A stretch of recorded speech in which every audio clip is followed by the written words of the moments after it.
Well, we have a topic for today, which will be about near-death experiences. This topic is a highly requested one. Many people have asked about this topic throughout the years.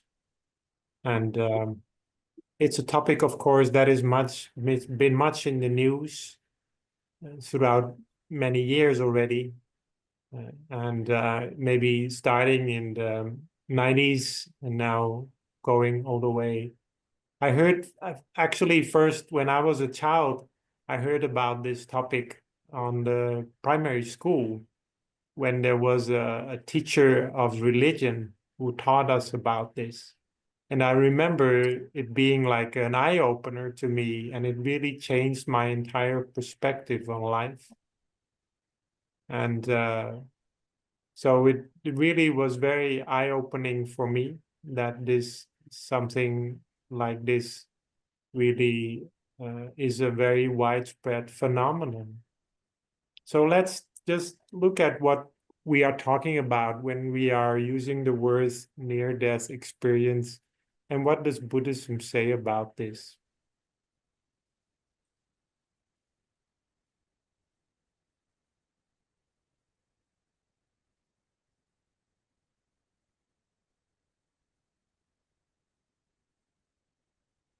So this is a very famous researcher for near-death experiences. He's actually Dutch. His name is Pim van Lommel, and he's been doing research about NDEs or near-death experiences. In Dutch, these days they are called nabij de dood ervaringen. The word bijna dood ervaringen is no longer used by the NDE community. And he's been doing this for over 20 years.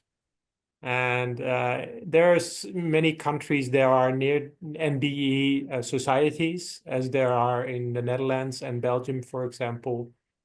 And we used to invite one of those people from one of those societies to be a guest speaker in Belgium as well. But to come back to the general overview of what people think of NDEs. Well, there is some interest in science, and there's a growing interest. In 2001, Pim van Lommel published a review of 344 studies about NDEs in the renowned medical journal, The Lancet. So this is quite well accepted as a phenomenon in the medical literature. But people are still in debate as to what it actually is. Is it really a phenomenon? Is it really something real, or is it just imagination? That is what the scientists are talking about. In whatever you believe about that, it's important to note that in English-speaking countries, or even in, for example, Germany, 4 to 15% of the population have had NDEs. And if you are teaching to average size hall of people meditating, and you ask them whether anybody has had an NDE, there will be somebody raising their hand. I've tested this, and it works like that. So when you are thinking about this, you are not the only person. And maybe some of you have had some experiences with NDEs. Now, NDEs are quite still, even in today's world, quite a difficult topic to talk about. Many people who've had NDEs struggle to find somebody who they can talk about this with. And that is a problem. That is a problem. Of course, there is a lot of interest from the religious corner in the religious world. For example, in Christianity, there's a lot of interest in NDEs. But even in some cases, nothing to do with religion. There is some interest from the scientific community, like in this case. But Pim van Lommel in later years has become a bit more controversial, and he's not always widely accepted in the scientific community. But still, this review was very important. Now, what he discovered in this review, and if you look at other works of other scholars about NDEs, they come to conclude that people experience 6 things when they have an NDE. First of all, they will have a life review. That means that when people die or almost die and then come back to be revived in some way through some, I mean, for those of you who do not know, an NDE is a very serious condition, usually a heart condition or some other serious condition which causes you to almost die and then somehow be resuscitated or survive the process. It can also be surgery or something like that. So in these NDEs, people experience the life review. People would see their lives passing by, which is widely known. People have been knowing this for a long time already. And then a feeling of happiness and peace as you leave your body behind. Many people who have experienced NDEs say that they really felt a great sense of peace when they left their body behind. Now, personally, I've never had an NDE, but I've talked with people about this, and they say has been very life transforming. And it doesn't end there. Some people experience seeing dark surroundings. Other people experience a tunnel of light. Can also be both. And there will be a sense of entering another dimension. Now, all of this, you might be interested to know, can also be found in the Buddhist texts. And we call these the aramana, the 3 aramana, which everybody will experience when they pass away to a less or more extent. First of all, people will experience images of their actions, kamma aramana, or in Thai, kamarom. Kamma aramana is actually basically what we call a life review in English literature, in the English surveys. So it means images of the things that you have experienced. Now, when you look at reports by people who have had NDEs, it turns out that they actually feel that there's a sort of causality in their actions, that there is a very strong relation to what they do and how the world responds. This, of course, is very logical for many Buddhists who believe strongly in the way the workings of karma. But yes, it's of course still very new for many people who have had an NDE and have not heard about these ideas. Then there are images of objects used during their actions. Now that sounds very specific, but it could also be buildings or surroundings or the people that you've been interacting with. We call this kamma nimitta aramana. It can be anybody in your surroundings. So this is also something you see. So when you have these images coming up, you will also see people or objects or places you've been. And all of this comes with certain moods, comes with certain feelings. And this will be part of this life review. And in the Buddhist text, they say that even when like an ironsmith, right? A person who's melting iron, who's working on iron objects for his profession. And he's using an anvil and a hammer, and he's hitting a hammer. He's using this hammer to hit an anvil. And by accident, by chance, he hits a mosquito or another kind of insect. According to the Buddhist text, that insect, in that very tiny moment, that 1 second when the hammer hits the anvil, that insect will still experience a near-death experience. This is what the Buddhist texts say. So this is a very timeless moment. Even if it's just 1 second, you still have this experience. It's like time just stands still, just freezes. Then the third thing is similar to the last one, number 6 and 5 and 4, is what we call in Buddhism katti nimitta aramana, meaning the images of a destination. This is the images that are connected with the place that we are about to be reborn. Now, I know this is a pretty deep topic, right? Because this is not only talking about rebirth, or if you want to call it reincarnation, be my guest. It's not only talking about rebirth, but it's also talking about different worlds and different destinations in which we can be reborn, which is quite deep and profound. So these images, they will be connected with the place that we are about to be reborn in.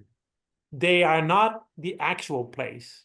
I have to make that clear. They may still, I think, and this is my own interpretation, but I think they may still be subject to our interpretation. Because if you are from a Hindu background, maybe you interpret it in a certain way. If you are from a Christian background, you will think everything is God. That is the way we interpret things. But the image is still pointing to the real thing. So it's not the real thing yet, but it can be. Of course, it will be in later on. This is the idea. So it's like a sort of premonition, a sort of image that will tell you what the destination will be next. So this is what we call kati nimitta aramana. So, for example, in the Buddhist text, they say that somebody, or in the Thai tradition, they say that somebody who is about to be reborn as a human being will, for example, see a sort of fetus. They will see in English it's called a fetus, right? A fetus, the beginning of the baby. They will see that already, even though they have not been reborn yet. So this is like the sort of image that is connected with that state of mind at that moment, and it points to the next step. This is all kind of scary, isn't it? Some people find that it's a little scary, or a little it's a little out there, a little deep to study about these things, but we can give it a little bit the benefit of the doubt and allow it to sink in and what it means for our lives.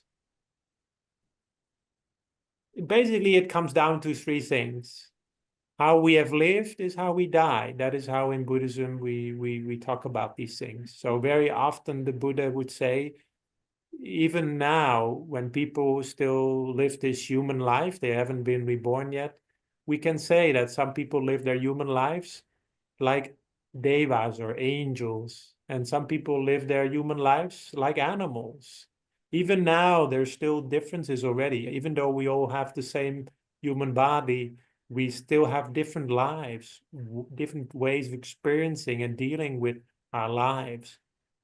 And that way we live our lives is how we actually pass away. We take our lives with us to the moment we die. How we have lived is how we die, and how we die is how we are reborn. This is the next step. Or as one doctor put it, we die the life we lived. And that is a very important statement, and that is the essence to when we talk about rebirth in Buddhism and the whole process of how we are entering from one world to the next. And the Buddha, he would describe this in many ways. He would sometimes say that it's like walking from one house to the next house or something like that. He would have many metaphors explaining this process. Sometimes it's also said in the Christian tradition that when somebody dies, the silver cord is broken, like there's this sort of silver cord. And this is of course, not a real image. It's not a real photo, but it's like a sort of artistic representation of how this connection with a sort of subtle mind is going through some sort of cord. In Christianity, this is called the silver cord. In Buddhism, we don't really have a term for it in the Buddhist scriptures, as far as I'm aware. But in Thailand, sometimes we call it sai, which is like a line, or sometimes we call it kua kai, which is like a sort of a pole of the body, which is like the mind and the body connects in that way.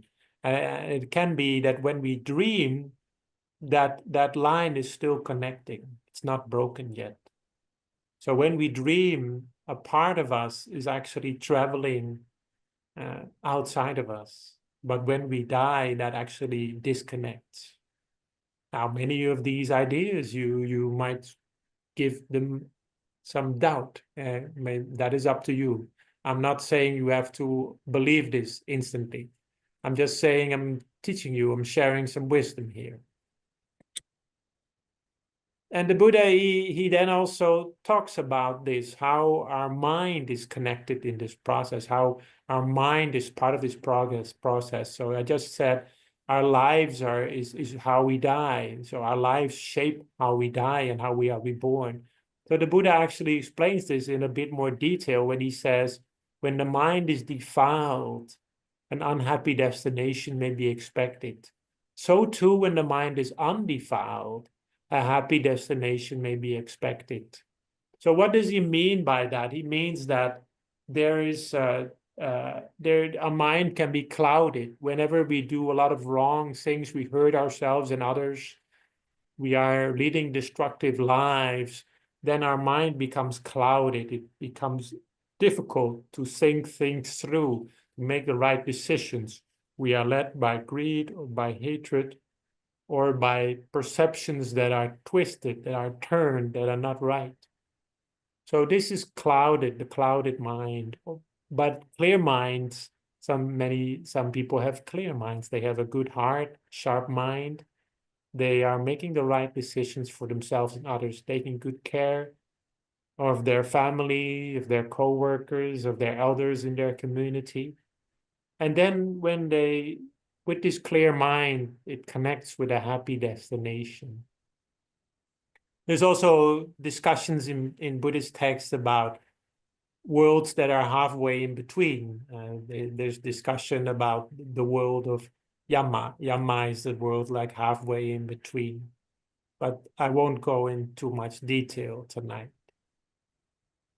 But basically, it comes down to a process. Now, when we talk about these different worlds, right, like a happy or unhappy destination, there's a lot of images that come up, a lot of emotional responses that people have. They find it sometimes judgmental to make such judgments, or some people find that it's difficult to talk about these things. How can we even know this? But the Buddha, he said it's not something to think of as a judgment or something that is unfair or something like that.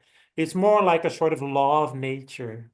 Our mind connects with our body, our world, and the world that we enter is shaped through our mind. So in that way, we are attracting, in a way, the next life. But it's not something we can just think our way through. We cannot just think positive, and that will be it. It's through our actions, not only our thinking, that we shape our lives and our mind. So in the time of the Buddha said that sometimes when people are about to die, their relatives and their friends will pray for them to go to a good destination. Or if we use today's parlor, we might say heaven.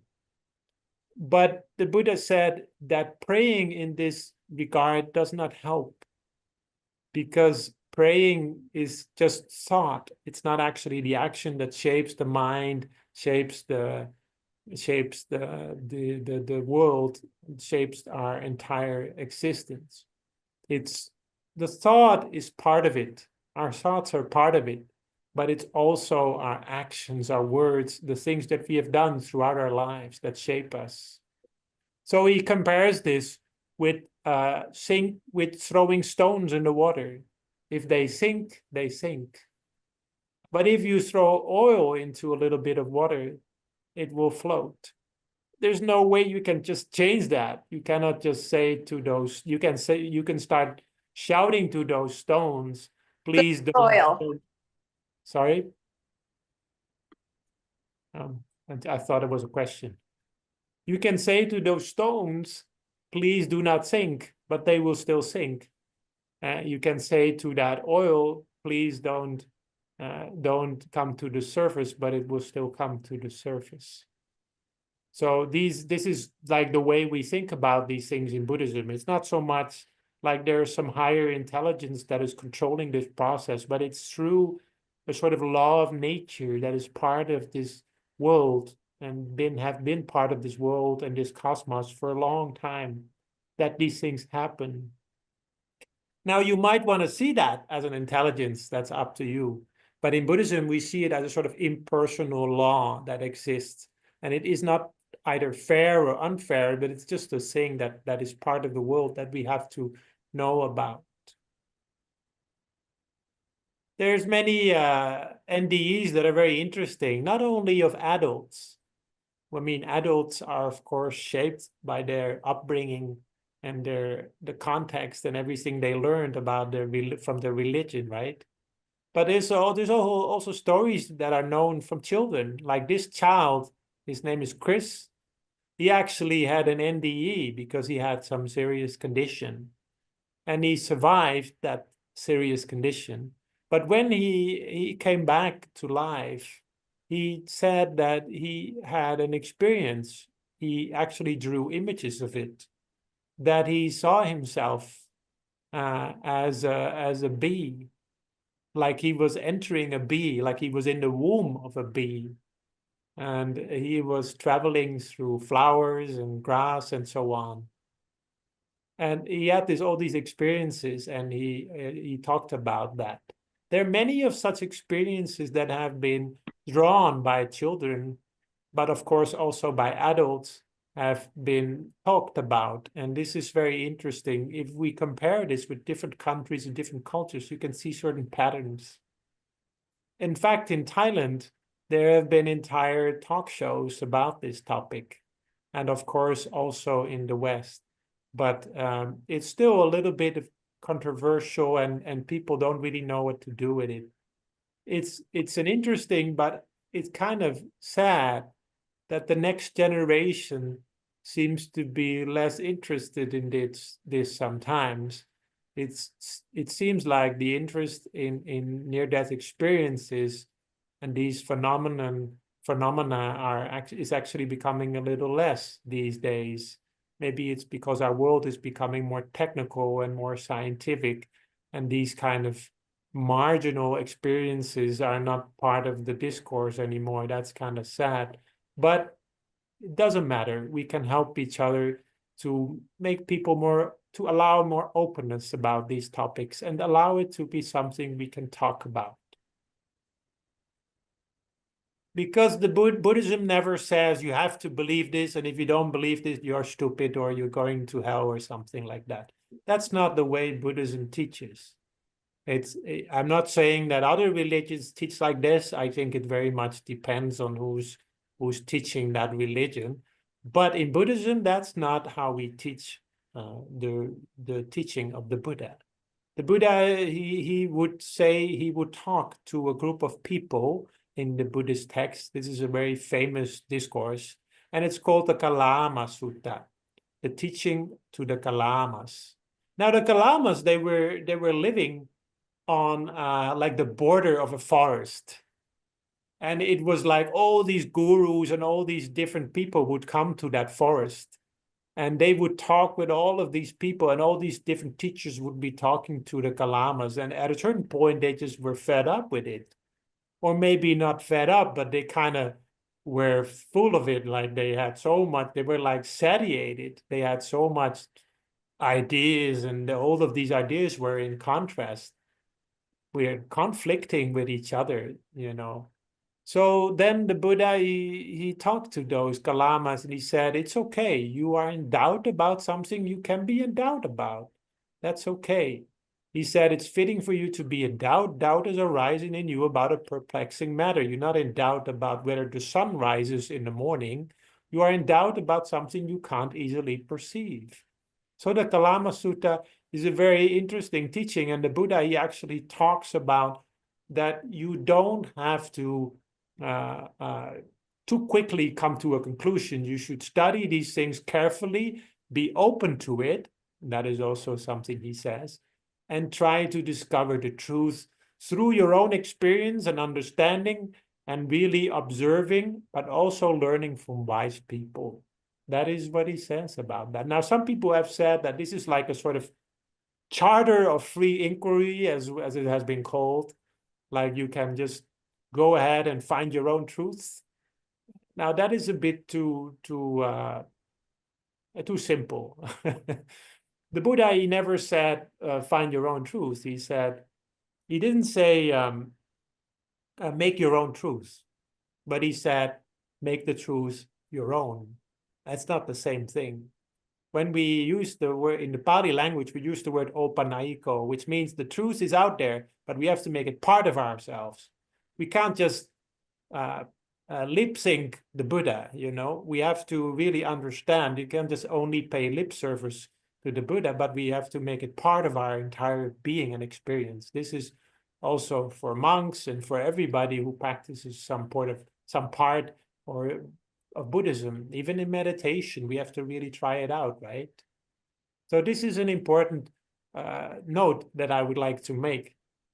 So when this is from our deputy abbot in Thailand, he would sometimes say, if you never doubt, you are gullible. You believe things too easily. But if you doubt everything, then you're stubborn. Sometimes it's good to doubt things and to look for answers, but you have to find the middle way. Yeah. So this is the middle way, you could say, in the Buddhist teachings. I'm not talking about the middle way which the Buddha taught on his first teaching, but I'm talking about a sort of path that leads to wisdom. This is sometimes called the path of wisdom, or the teachings on wisdom in Buddhism, or the Abhidhamma. And the first one is we try to find wise sources of our information. This is a good process. Like you're learning from this talk. I hope you're learning something from it. And then you gain this knowledge. You can use it in your daily lives. You associate with wise people. It can be good books with wise wisdom. If, for example, you study about whether there is something like a near-death experience, or whether something like an afterlife, then we can learn this about from wise books or wise people around us. And then you use this, you start to really look at it. What is it about? This is listening or reading, really trying to understand it. The Buddha uses the word good Dhamma. Good Dhamma can be spiritual wisdom that is helping us to lead a good life. And then the wise attention, the why. We have to ask ourselves the why as well. Why did the Buddha teach these things? Or why is there such a thing, or this or that? We have to ask ourselves these questions. And then we finally, when we understood it, we tested it, these convictions had become part of us, then you start to live it, and you can actually test it even more. When you keep these ideas in your mind, you can check it. You can see if it's true, if it feels true. Like when you do something good in your life, you start to make some changes in your life. You start to communicate with people differently. Maybe you give some more encouragement to your family or your coworkers. Maybe you start talking in a different way. You start making certain changes in your life, making more responsibility, letting go of bad habits. And then at a certain point, you start to notice, oh, this is changing things for me. This is helping me. And then you can think for yourself, maybe there's some truth in this, and maybe this truth will not only help me in this life, but also in the next. You can make these conclusions, you can test it, and you can make the truth your own. This is much more worth than any article of faith or any theoretical expression of faith. This is actually learned experience. We are actually testing things and making it part of our lives.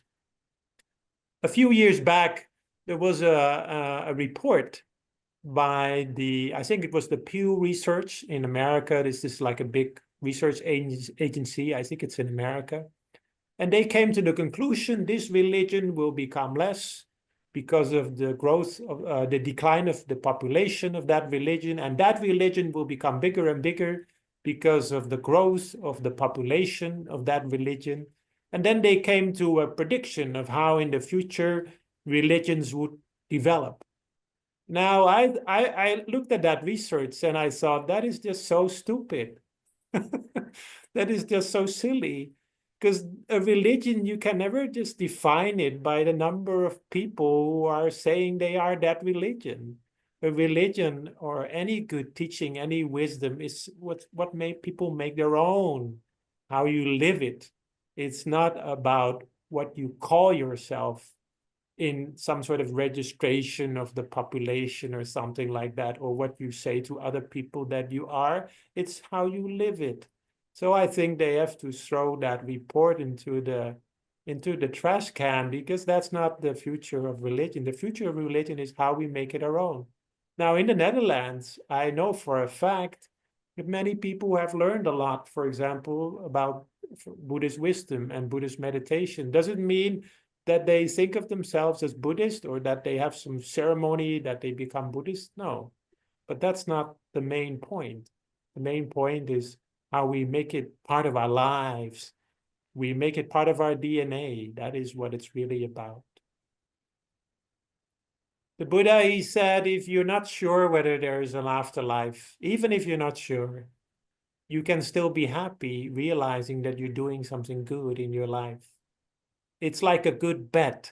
And that is not in this slide, but that's also what the Buddha said. It's like a good bet. If you don't know whether there's an afterlife destination, whether there's a place after our death, you can still do a lot of good, because at least you're happy in the present moment. You'll be happy right now. And if you know that when you do something wrong, you find no purity, no happiness, then you're still happy knowing that you do good right now. So even if you're not sure about the afterlife, it's still good to lead a positive and good and morally good and spiritually good life. But we know for a fact from the Buddhist teaching, from the Buddhist text, that the Buddha did believe in the afterlife, that he did believe that there's different worlds out there, and that the way we have lived our lives is how we pass on. These are many examples of worlds that are mentioned in the Buddhist text. They even describe a hell in Buddhism, different hells, in fact. You can be reborn as an animal. Many Western people find that strange to think about. But you can be born as a spirit. You can be born as a human being or as a deva. These are all different experiences. Deva is similar to angels in Christianity. But these are all things you might think about, and some of them may be weird. But let me make a sort of comparison, if you like. Sometimes in the summer, we plug in our fan to give us some air, some cool air. But sometimes in the winter, we use that same plug, that same electricity socket. We use it to give ourselves some heat. We put in the electrical heater, we plug in the electrical heater, and then we find some heat. I'm just giving you an example. Sometimes things take different shapes. In this life, we are human beings, but in the future, it depends on how we live our lives right now. And then some people say, oh, I really like to be a bird. Well, make sure you really think about that, because the animal life isn't easy. There's a lot of conflict there, and there's a lot of pain there. There's a lot of fear. But the human life is actually very good. And of course, the life as a deva is perfect. But these things are all impermanent in Buddhism. They change all the time. You become this, you become that. All of these worlds we have already been born in once in our previous existences. But that perhaps is going too far for tonight. I would like to conclude for tonight that our good deeds always bring us happiness, whether there is a heaven and hell or not. The Buddha, he taught that there is such a thing as a heaven or hell or a good or a bad destination. But it's even if you have any doubts about that, you can still conclude that it's a good life that is important to lead. So studying rebirth and the afterlife can help us find some meaning in life, can help us give some purpose, and it can even give us some strength to do the right thing. Each of our actions, words, and thoughts are important. And as one Buddhist writer put it, it's how do I say it in English? It's the good. Every good deed is important. That's how he said it, actually. Okay, that's all I would like to say for tonight.